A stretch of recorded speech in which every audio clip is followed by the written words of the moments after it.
Paul had he had come here to the United States on a student visa. And he had an uncle who owned a blacksmith shop in Tama. And so he worked for his uncle. And, that a blacksmith shop ended up, years ago it was blacksmith, today it's welding. He ran a welding shop. Paul worked there, and ultimately Paul had wanted to stay here in the United States. He had a choice that he had to make at that time. One of them was to go back to Germany, or the other one was to become a United States citizen. And the easiest way Paul got to be a United States citizen was to go in the Navy. And so he signed up, volunteered to go in the Navy, and they sent him through the basic courses and that, and they never sent him on to school. They just put him on a carrier. Paul's contribution to MCC spanned several decades.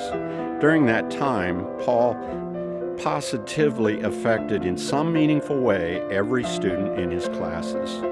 For me, the evidence of that could be seen throughout the many companies I conducted business with as Associate Director of Business and Industry at MCC. It always pleased me when former students, many now with leadership roles, would remark how much Paul had taught them when they were students here. He always encouraged them to push themselves.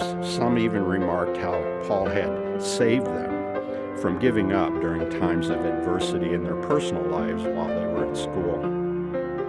Paul's involvement in the Advanced Manufacturing Advisory Board meetings was invaluable to me. Our task as the local community college and skills provider was to listen to our local manufacturers' technical skills needs. Paul was a master at this. Paul was always fully engaged in those meetings and would seek innovative ways to move our training ahead technically to meet those needs.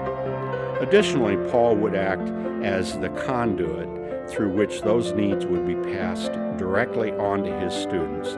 In this way, Paul helped mold students into exactly what manufacturers desperately needed. These students would easily meet their employers' high expectations first day on the job. He really got along good with students, and one of the reasons was he was not the type of person who would hoard over them. In his background, nobody hoarded over Paul, and therefore he wasn't going to hoard over anybody. And what he ended up doing was he would come and help a student all the time. And then he would go away. And he did not want to just stay there and be with the student all the time. Let the student work on it and try it and do things. And so Paul basically kind of facilitated their learning, but he never was there staring at them or anything to intimidate them. And I think the students really liked that. Welding was a skill that, it takes practice. And he did not want to sit there and stare at a student practicing. You practice until you think it's good enough, then you let me know and I'll come over and I'll look at it and we'll talk about it. He always tried to make sure that his students knew of what positions were open and what they were needing and what skills they would have to have, and stayed in contact with them. So he cared about his students, you could tell that.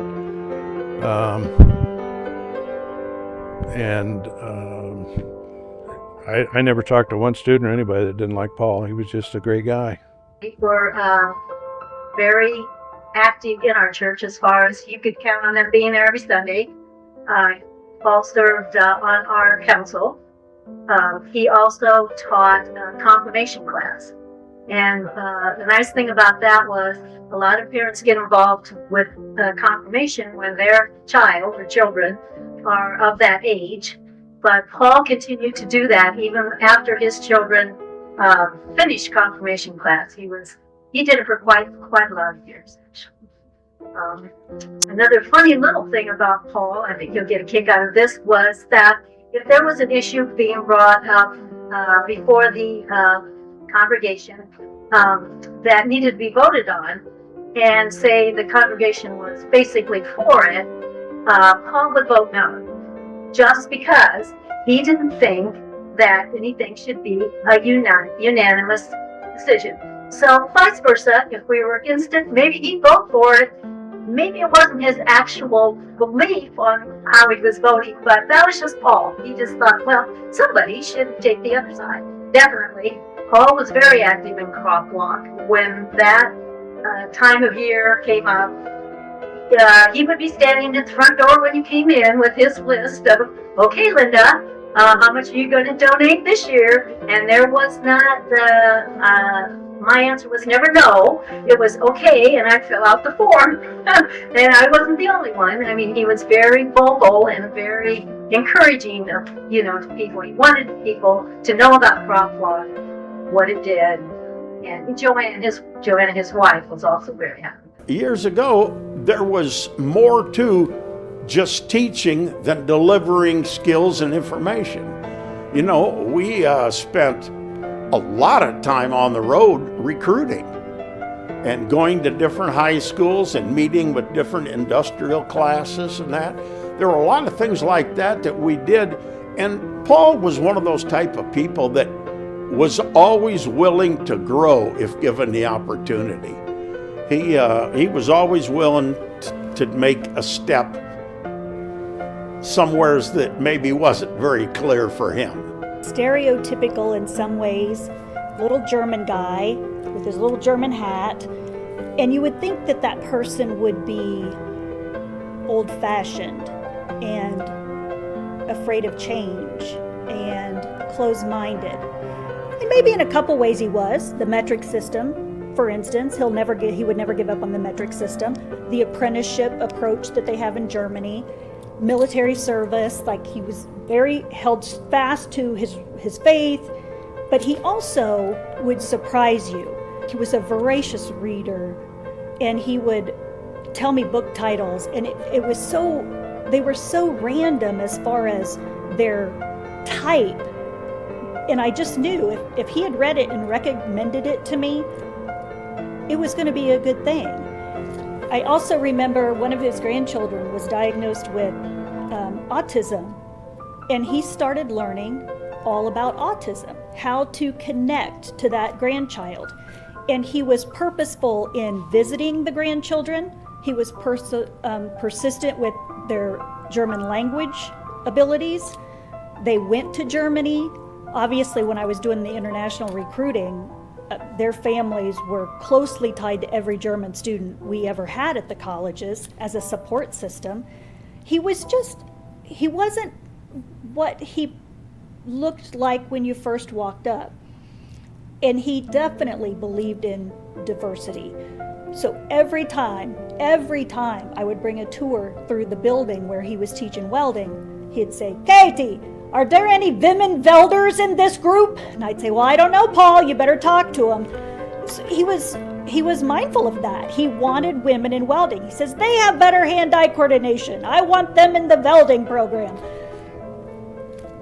And it was just surprising that when you looked at him, you would never think how deep and far and wide his mind was. And I think that's reflective in all of his children, all of his grandchildren, the love he had for them. Paul was dedicated to whatever cause or whatever ideal he had, I think. Paul was honest as far as he would honestly give you his opinion on any issue that you wanted to talk about. And I would say he was witty. He was humorous. He was fun. He was a very funny guy, and it was just fun to be around him. But one that I think everybody would appreciate, we would sometimes have faculty meetings where we would discuss a new policy or a new procedure, and the faculty would be there, administration would be there, and they would there'd be 70, 80 people in a room. And Paul had kind of a gruff, gravelly voice. And even if he tried to whisper, it just wasn't possible. So we'd be discussing something in the front of the room about some new policy or something, and he would lean over and he would whisper, but it would carry throughout the whole room. And he would say something like, "Well, I think we tried that before, didn't we? Is it going to work this time?" And you couldn't help but laugh because everybody in the room heard it. And we would just laugh. But he couldn't whisper. It just wasn't. He wasn't being impolite or disrespectful. He was just voicing his opinion, trying to whisper it. And it just carried right across the room. Everybody remembers that, I'm sure. So. During what was supposed to be his recovery time, I had a meeting downtown and was coming back to campus early one morning. And I drove past Paul's house, which is on the way to the campus, and I noticed him standing in front of his house. So I slowed down and I said, "What are you doing?" He replies to me, "I'm waiting for Joanne, my wife, to pull the car from the back parking lot and take me to work." I replied to Paul, "You just had a heart attack. Shouldn't you be home?" Next thing I knew, he had convinced me to take him to work, and off we went in the car. That was Paul. Hard worker, dedicated employee, dedicated teacher. To be honest, we all thought his last day on earth was going to be spent in his office working at MCC. Paul was that dedicated.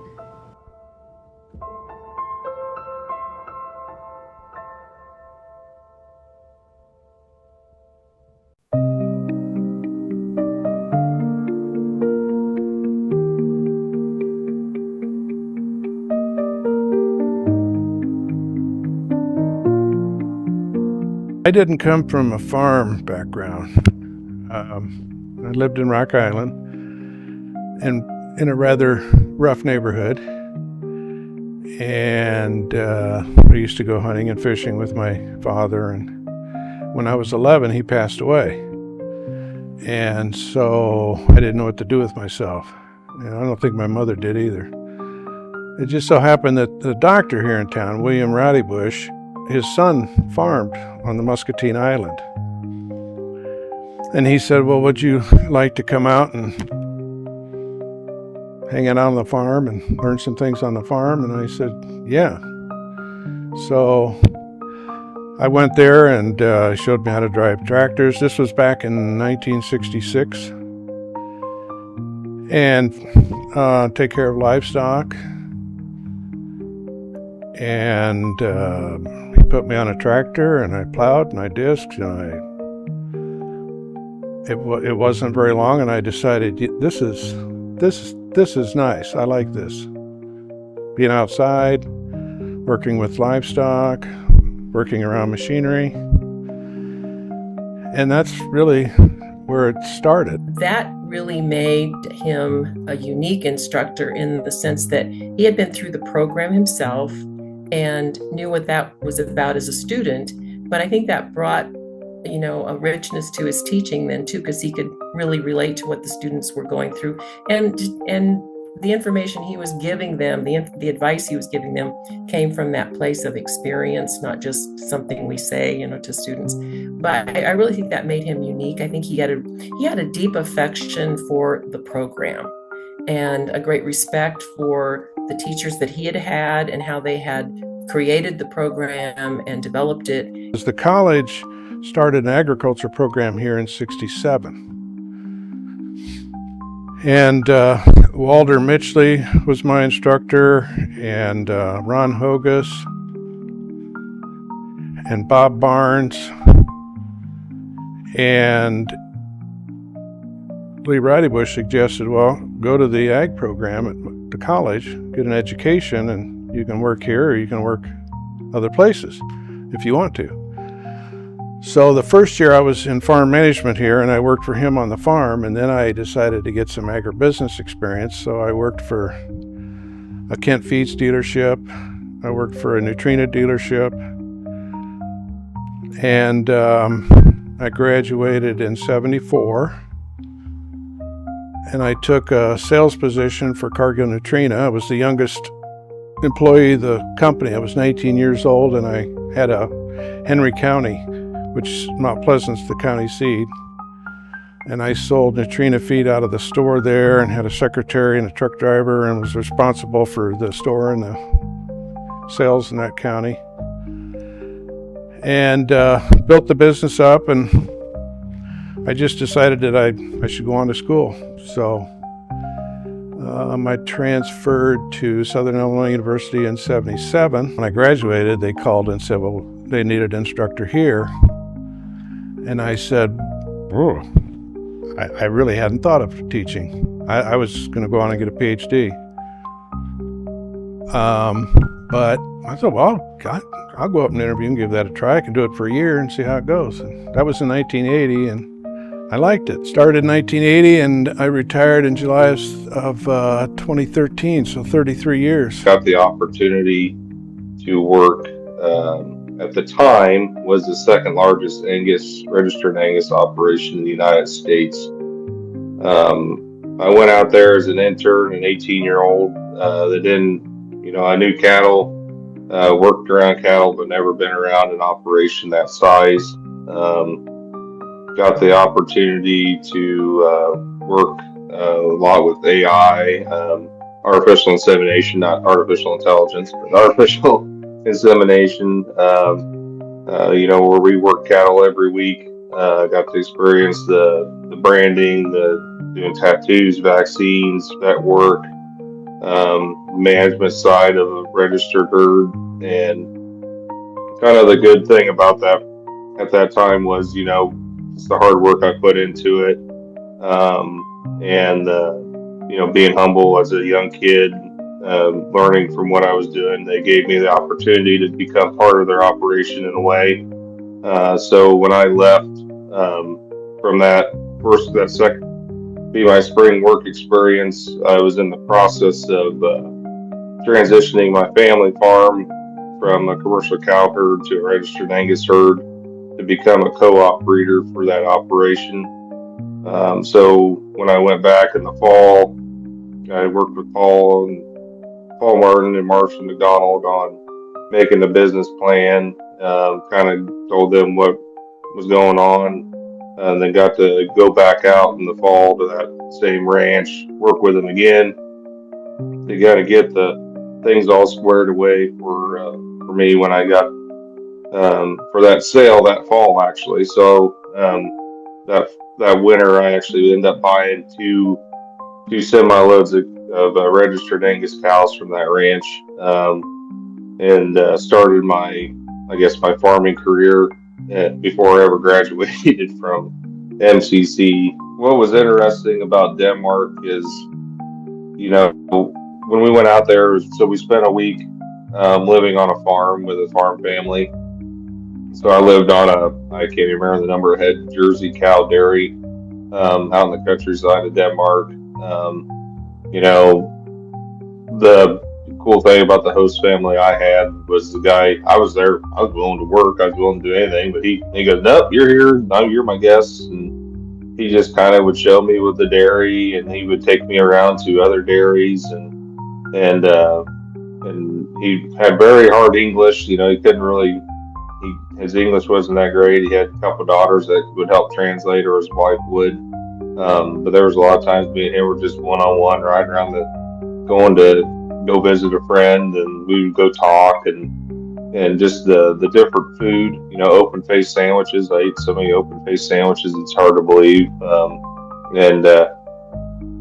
But what was interesting now, being in the livestock industry here in the United States currently, is you're starting to see some of the stuff that they did almost 20 years ago with animal ID, the record keeping. It's hard to believe in 2 years of a small college, the stuff that I still share today, that, some people, I had classmates from high school that didn't even do near half the stuff I did in a 4-year degree, and let alone I did it in 2 years. So it's just one of those things, like I said, I'll just never forget. I can say 100% that I would not be in Iowa today or doing what I'm doing today if it hadn't been for Marchall. So Tom can thank Marchall for that brought me to Iowa. I remember at one point I made an appointment with Marchall to meet with him because I was going home. I came from Ohio. I wasn't clear through the program yet, but I needed to go home. And he said, what would I have to do to keep you? And I said, well, I need a place to live, I need a job, and I need a scholarship. And he got me all three. So I stayed, and I'm still here. That was 1991, and it's 2025, and I'm still here. So obviously, he made the right choice for me in doing that, but that's just exemplary of how Marchall was. He was in tune, and he supported the student with his whole heart. One of the reasons I liked so much teaching at the college was that there were so many aspects to the position. We had to have students. That's where it starts. If you don't have students, you don't have a program. So we did a lot of recruiting. I don't mean just in the Muscatine area. We traveled all over looking for students. And we got to know the counselors, and we got to know the FFA advisors. And we would go to some of their contests and would meet the parents. So a lot of our students, as far as the ag program is concerned, we met them when they were in high school. And that's where it started. And then since we were an integral part of arranging for their employment, we know their employers. So we know personally the people that they work for and what business they work for. And we try to stay in contact with them and what their needs are and how many employees they might need. And so it just kind of naturally, you just follow along with how their lives are going after they graduate. I think that's another unique characteristic, and not just maybe for Marchall, but certainly for the ag department and Marchall in particular, is that they did do that. They didn't, once the students graduated, they weren't just gone and that was it. They maintained those relationships, and some of those students turned into people that provided a work experience placement for students later on. So it just kind of continued on, and I think that's a great, just a great testament to how they operated. He remembers things about you, something that you talked about the last time you had a conversation. He'll remember that and ask about that, or he'll ask about a family member if we've been talking. There's a group of us that are retired from the college that get together once a month for lunch. And, you have conversation, you talk about your kids and your grandkids and things like that. And Marshall's one of those people that remembers what you were talking about, if there was something going on in the previous month's conversation, and then he'll ask about it the next time. So he's got a really big heart. He's a very warm person. He's a caring person. So I think all of that comes through when you work with him. Marshall's one of the best men I know, and I say that I don't say that lightly, but he just has a combination of integrity, heart, that generous heart that he has, his sense of humor. He just really has a lot of those qualities that make him a likable person, but also make him a dependable employee, a responsible parent, and he's just, like I said, one of the best men that I know. He is the epitome of a good friend. But Marchall maintains relationships. He reaches out. He includes you in activities. He's invited us to concerts. He's taken my kids flying. He visited me when I was sick. He'll plan a meal and say, let's just get together. That attention to relationships is something that I have to work to emulate because it does not come natural to me, and it does come natural to him. So I am proud to say that once you are Marshall's friend, you are family, and I really believe that to be true.